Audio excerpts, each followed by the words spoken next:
No começo de jogo, a seleção brasileira já mostrava os padrões que dariam início a um jogo muito complicado. E aí aqui a gente já percebe o primeiro padrão, a saída de bola do Brasil e a pressão alta que o Brasil tentava fazer. O Brasil tentava subir pressão no que a gente vai chamar de 3-2. Basicamente são 3 jogadores na segunda linha e 2 jogadores mais à frente. Porém, qual que era o problema? O Vini Júnior aqui e o Rafinha, eles tentavam pressionar esse zagueiro aqui da equipe de Marrocos, o zagueiro que tá à direita, o zagueiro direito. E quando o zagueiro percebia essa vantagem, ele soltava o passe nesse homem livre por dentro, porque se o Rafinha e o Vini saltou em um jogador, significa que outro jogador por dentro vai estar livre. O Rafinha aqui até tenta compensar a marcação dele, mas aí a gente cai nesse contexto aqui, ó. Um 4-4 no corredor central, com o Hakimi atacando ainda a profundidade, podendo gerar um 2 contra 1 contra o Douglas Santos. E aí aqui por dentro, ó, o Casemiro completamente atraído por esse volante que ficou livre, que se libertou do espaço deixado pelo Rafinha. Ele vai soltar a bola e aí a gente vê na imagem o salto que o Casemiro faz para tentar compensar esse 4 contra 4. E aí quando a bola chega na beirada, a gente chega nesse contexto aqui, ó, de um 3-2 na beirada, que é muito perigoso pro Brasil. Mas aqui já mostrava que seria a principal fragilidade da nossa seleção. O Brasil, naturalmente, o Ancelotti já falou que isso daí ele não vai mudar, e acredito eu que também ele não deve mudar isso daí para a sequência da Copa do Mundo, que é o sistema que ele vai se defender.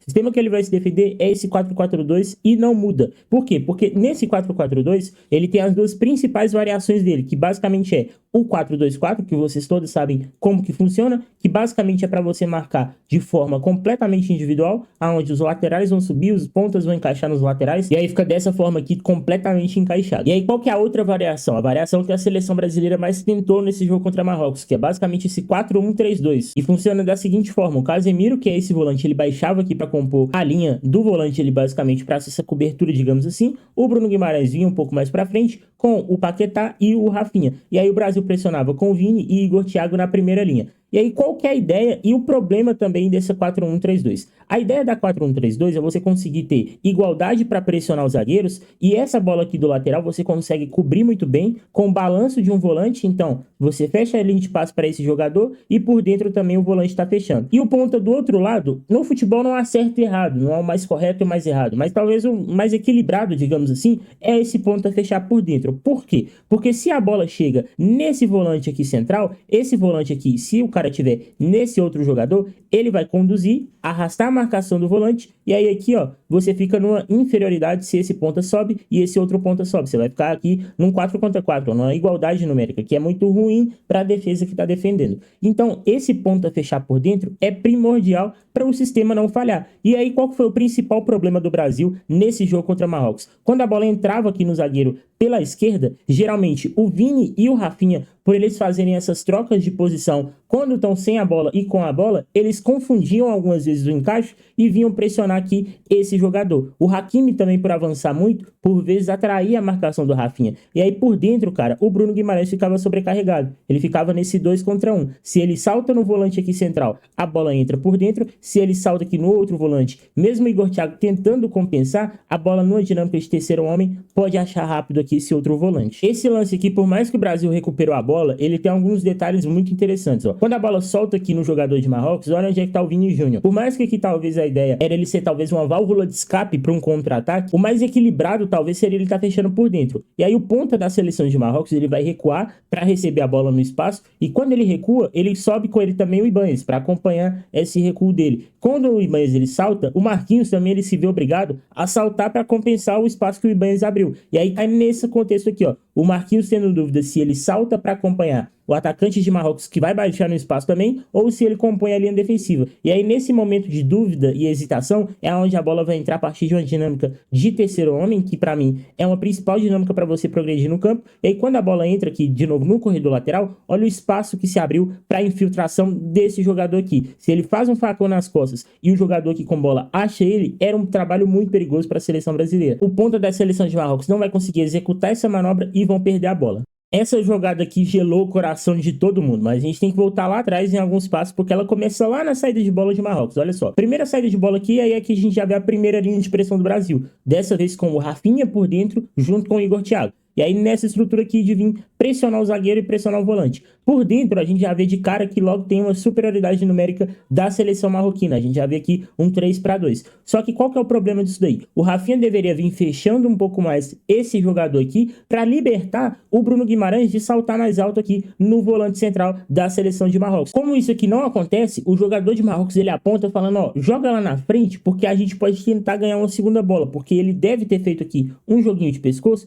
e percebido que ele conseguiu atrair com ele o Bruno Guimarães, o Paquetá, e lá na frente vocês devem saber que o Casemiro ele tá em inferioridade numérica, porque se o Bruno Guimarães está aqui junto com o Paquetá, algum jogador ele tá livre lá atrás no campo. E aí é justamente isso daqui que o jogador de Marrocos tenta alertar para o zagueiro que tá construindo. Joga lá na frente porque a nossa vantagem tá lá. O zagueiro vai entender essa vantagem, vai interpretar muito bem essa vantagem e vai fazer a ligação direta para o jogador que está mais na frente. E aí, quando a bola é direcionada para lá, a gente vê essa estrutura novamente. Olha onde é que o Casemiro estava. E aí, com o joguinho de pescoço desse jogador da seleção de Marrocos, ele consegue também atrair o Casemiro, que estava aqui atrás, tentando proteger o espaço. E aí, quando a bola é direcionada lá para frente, olha onde é que está o Vini Júnior, muito aberto no campo. E aí, a gente cai nesse contexto aqui, de um 2 contra 2 na beirada. E olha o meio do Brasil, como é que está espaçado, como é que tem um latifúndio no meio campo. E nesse 2 contra 2, cara, é muito vantagem pro time que tá atacando. Porque a partir do momento que eles ganharam essa primeira bola, aqui o Casemiro vai tentar voltar para recompor a linha defensiva, mas aí já é tarde demais. Olha a quantidade dos jogadores de Marrocos que estão atacando e olha o espaço por dentro que a seleção de Marrocos tem para avançar. E aí o lance ele vai avançando e aí a gente vai cair nessa ideia que a bola vai trocar de corredor. E aí aqui, por mais que o Brasil já tá todo no campo de defesa, um erro que tava lá na saída de bola, agora a bola já tá aqui para Marrocos construir seu ataque.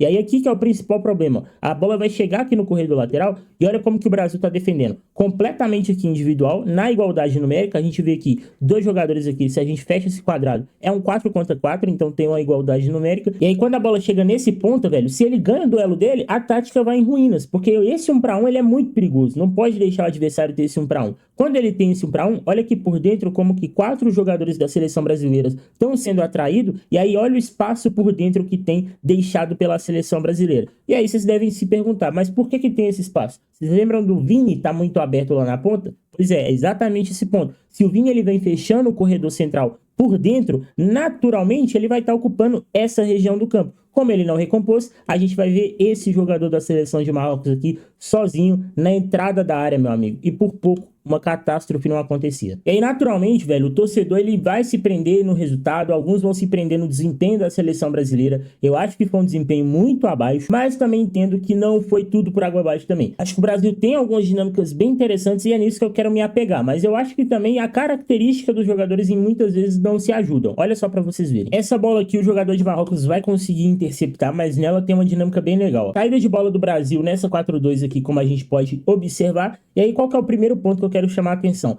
Quando o Bruno Guimarães e o Paquetá aqui baixavam por fora do bloco, o Paquetá ele conseguia muitas vezes atrair esse jogador aqui, que é o lateral esquerdo da seleção de Marrocos. Quando ele baixava para construir, muitas vezes ele atraía, e quando ele não atraía, ele ficava sozinho. E aí com ele atraía também o volante da seleção marroquina. E aí por dentro, olha o espaço que se abria. E aí qual que era a ideia? A partir de uma dinâmica de terceiro homem, o Paquetá encontra o Bruno Guimarães, que de primeira já solta o passe no Rafinha, recuando nesse espaço aqui, era talvez a principal forma que o Brasil tinha de progredir no campo, de progredir no terreno de jogo e a partir daí gerar jogo. Mas não era isso que o Brasil conseguia fazer. Muitas vezes o Brasil recuava a bola, tentava construir pelo outro lado, e aí qual que é o problema disso? Nessa situação aqui, ó, é um 3 contra 3 na beirada. Você depende muito mais da individualidade técnica do Vini Júnior, do Rafinha, para tentar ganhar um contexto de 1 contra 1, do que necessariamente uma jogada coletiva. E aí nisso daí, ó, vantagem total para a seleção marroquina. Esse lance aqui do Casemiro, para mim, ele é o exemplo perfeito do Brasil não conseguir reconhecer a vantagem. A gente tá vendo aqui a seleção de Marrocos nesse 4-4-2, e aí quando a gente vai ver, o Brahim Dias, ele tá ocupado aqui, basicamente, ele tá fixado pelo Douglas Santos, que é o jogador aqui da beirada fazendo essa saída de 3 com o Brasil. Olha só para vocês verem como que ele tá um pouco mais espaçado do volante, e aí quando o Bruno Guimarães ele recua por fora para tentar construir a jogada de frente, ele vai abrir esse espaço aqui, ó, o espaço que o Casemiro vai atacar por dentro, e aí quando o Casemiro ataca por dentro, ele arrasta a marcação desse outro volante aqui com ele, ó, e aí com isso, a partir de uma dinâmica de terceiro homem, poderia encontrar o Rafinha nesse espaço aqui que a gente chama de entrelinhas. Basicamente o Casemiro soltasse o passe de primeira pro Bruno Guimarães no espaço, e aí o Bruno Guimarães já encontrava o Rafinha. Não é isso que vai acontecer, e aí o Casemiro vai acabar perdendo a bola aqui. E aí, como eu sei que você provavelmente deve estar esquecendo de um grande detalhe importante, eu vou ser seu amigo e eu vou te lembrar agora. Vou te lembrar de deixar o like aqui nesse conteúdo, velho. Se inscreve no canal, ativa o sininho das notificações e deixa o seu like também. O like é muito importante para estar ajudando o YouTube a recomendar esse conteúdo para mais torcedores brasileiros. Eu conto muito com vocês e comenta aqui embaixo também o que você achou da partida da nossa seleção brasileira. E aí, nessa ideia, quando a gente vem aqui para a prancheta tática, para a gente entender quais eram as movimentações que o Brasil buscava gerar, a gente vai cair nessa ideia aqui, ó. O Paquetá vindo jogar mais por dentro aqui pro Ibanez fazer o corredor, um quadrado aqui no meio a gente pode chamar assim, o Vini Júnior aqui na ponta, e aí uma saída de 3 entre Magalhães, Marquinhos e Douglas Santos. Qual que era a ideia? Geralmente o Douglas Santos ele ficava um pouco mais aberto aqui para fixar com ele o Brahim Dias aqui pela ponta, e aí esse espaço aqui que se abria por dentro, ó, era a principal vantagem que o Brasil tinha que aproveitar. E como que o Brasil conseguia aproveitar isso? Várias vezes quando o Bruno Guimarães, geralmente era até isso daqui, ó, o Casemiro mais pela esquerda e o Bruno Guimarães pela direita. Quando o Guimarães ele recuava por fora do bloco, ele arrastava com ele aqui um volante, e aí o Casemiro ele fazia muito bem esse papel de romper no espaço para atrair esse outro volante aqui com ele. E aí nessa ideia, esse espaço aqui pro Rafinha, ó, esse espaço por dentro se abria com muita clareza pro Rafinha atacar, ó. Faltava o quê? O Brasil conseguir identificar a vantagem e fazer a bola chegar nele. Aqui foi a melhor chance que o Brasil teve de fazer 1 a 0 no primeiro tempo e foi justamente explorando essa vantagem, ó. A gente vai ver aqui o Rafinha vindo atuar por dentro, e aí a gente percebe também que o Brahim Dias ele já tá tentando recompor a marcação, porque ele percebe que o Paquetá agora que baixou e vai conseguir jogar nessa faixa do campo. E aí olha como é que o Paquetá ele tá jogando. Nesse quadrado ele foi o jogador que baixou para tentar construir o jogo de frente. Com isso daí, ó, ele vai conseguir achar o Rafinha sozinho nesse entrelinhas. A bola vai chegar no Rafinha e olha a principal vantagem aqui do Brasil, ó. De um 2 contra 1 dos nossos principais jogadores, que é Rafinha e Vini Júnior, contra o Hakimi, velho. E aí aqui pra gente, uma vantagem numérica muito grande. O Rafinha vai tentar, vai conseguir até se manter e ganhar esse primeiro duelo. E aí quando ele ganha esse primeiro duelo, ele solta o passe aqui na ponta. Aqui é o principal contexto que o Brasil precisa achar. O Vini Júnior em mais situações de 1 contra 1 e menos 2 contra 1. Quando o Vini cai nessa situação aqui, velho, ele vai fazer estrago na defesa adversária. Parte pra cima do Hakimi, consegue vencer o seu duelo, cruza na cabeça, mas o Igor Thiago infelizmente perde a finalização. E o mais importante é a gente entender como que esse gol aqui ele foi construído para a seleção de Marrocos. Eu vi muita gente falando que a culpa foi de um jogador, a culpa foi de outro jogador, mas eu acho que aqui, velho, a culpa foi muito mais de algo coletivo que não está bem encaixado do que propriamente uma vantagem individual. A gente vai ver a construção aqui da seleção brasileira pelo lado do campo, e aí quando a gente bate o olho nesse contexto aqui, a gente já consegue perceber a desvantagem do Brasil por esse lado do campo. Aqui tinha um 3 contra 2 aqui da seleção marroquina contra a seleção brasileira, e aí o Paquetá, ele vai receber essa bola entre 3 jogadores da seleção de Marrocos, velho. Muito difícil aqui dele conseguir dominar e soltar o passe. E aí quando o Paquetá ele erra o passe aqui, aquela ideia novamente de que o jogador que geralmente está na ponta, que era o Rafinha ou o Vini, ele tinha que vir mais por dentro para fechar esse volante aqui, ó, e liberar o Casemiro de encaixar em um dos jogadores do ataque. Não é isso que vai acontecer. Olha o espaço por dentro que tá livre para a seleção marroquina. E aí aqui por dentro a gente vai ver o Casemiro nessa inferioridade de 2 contra 1. Tem 2 jogadores da seleção de Marrocos para ele. E aí quando a bola chega por dentro, talvez aqui para mim é o primeiro ponto de atenção e também da escala individual de primeiro erro, digamos assim. O Douglas Santos, na minha visão, poderia vir e fazer a falta no cara tranquilamente. Por quê? Porque tem 3 jogadores aqui cobrindo as costas dele, digamos assim, e se a bola chegar na ponta, cara, pra mim não vai fazer diferença alguma pra seleção brasileira. Não é o que acontece, 2 jogadores aqui simplesmente param na frente do jogador de Marrocos, e aí ele vai achar esse passe aqui nas costas da defesa da seleção brasileira pro primeiro gol da seleção marroquina. E aí esse gol do Vini aqui, ele deu muita esperança pro torcedor brasileiro. Olha só, a bola vai chegar aqui numa saída de bola errada da seleção de Marrocos, e aí quando a bola chega nesse duelo aqui, o Paquetá ele já ganha a primeira bola pro Vini, e olha só pra vocês verem como que eu falei pra vocês que esse duelo é o duelo que o Brasil tem que buscar. Um 1 contra 1 do Vini aqui pela beirada é uma situação muito importante para o Brasil, e aí quando a bola chega nesse contexto de dobra de marcação nele, o Vini aqui vai ser muito inteligente para tocar a bola para trás e forçar a linha defensiva, virar para o Bruno Guimarães e olhar para ele, fixar o olhar da linha defensiva na bola e no Bruno Guimarães, e aí nessa ideia, quando o jogador do Marrocos salta no Bruno Guimarães,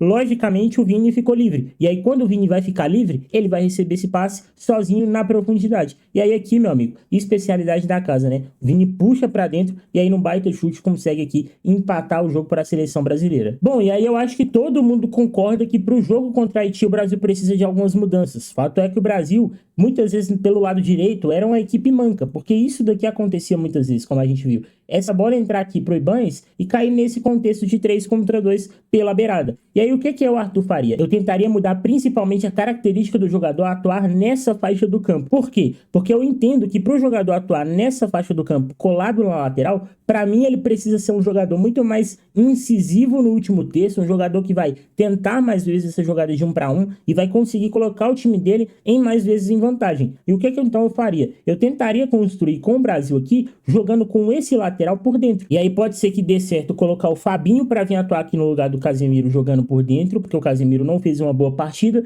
E aí aqui no lado, ó, eu tentaria a entrada aqui do volante Ederson, que já atuou algumas vezes aqui como esse lateral direito. E aí vocês devem estar se perguntando, vai colocar um volante para defender de lateral direito? A ideia, na verdade, é construir melhor com esse volante. Por quê? Porque eu sacaria um desses jogadores daqui da frente, ó, ou o Paquetá ou o Bruno Guimarães. Na minha opinião, o Paquetá sairia aqui para a entrada do Luiz Henrique, e aí a gente cairia nesse contexto aqui, ó. Por dentro, a gente teria, quando o Brasil tivesse bola, o Bruno Guimarães podendo ter mais pisada na área e o Luiz Henrique abrindo aqui para dar amplitude. O Ederson, ele vindo jogar por dentro. E aí por quê? Porque libera o Brasil para fazer essa saída de 3. O Ederson, ele não precisa percorrer longos metros no campo. E aí, naturalmente, se o Brasil perde a bola nessa região central, você vai ter 2 volantes para proteger o corredor central. Sem bola, o Ederson volta e consegue compor aqui a lateral do campo. E aí, nessa ideia, você vai ter o Luiz Henrique, que é um ponta muito agudo por fora, o Vini Júnior, que é um ponta muito agudo por fora, e talvez a principal dúvida seja aqui no ataque, Rafinha e Igor Thiago. Eu entendo que, pra mim, o Endrick merece muito essa titularidade. Eu colocaria o Endrick aqui. E pra mim, velho, o Matheus Cunha na vaga do Rafinha. Acho que o Matheus Cunha, ele tem melhor essa sensibilidade de baixar mais no espaço e se oferecer como opção livre e também de fechar o corredor quando o Brasil precisa pressionar. E aí, dessa forma aqui, eu montaria a minha equipe contra a seleção de Haiti. Mas agora eu quero saber da sua opinião. Deixa nos comentários o que você achou. Não se esqueça de deixar o like nesse conteúdo, se inscrever no canal e ativar o sininho também para vocês não perderem as próximas análises. Eu vou ficando por aqui. Você que assistiu até o final, meu muito obrigado. Até o próximo vídeo. Falou e fui!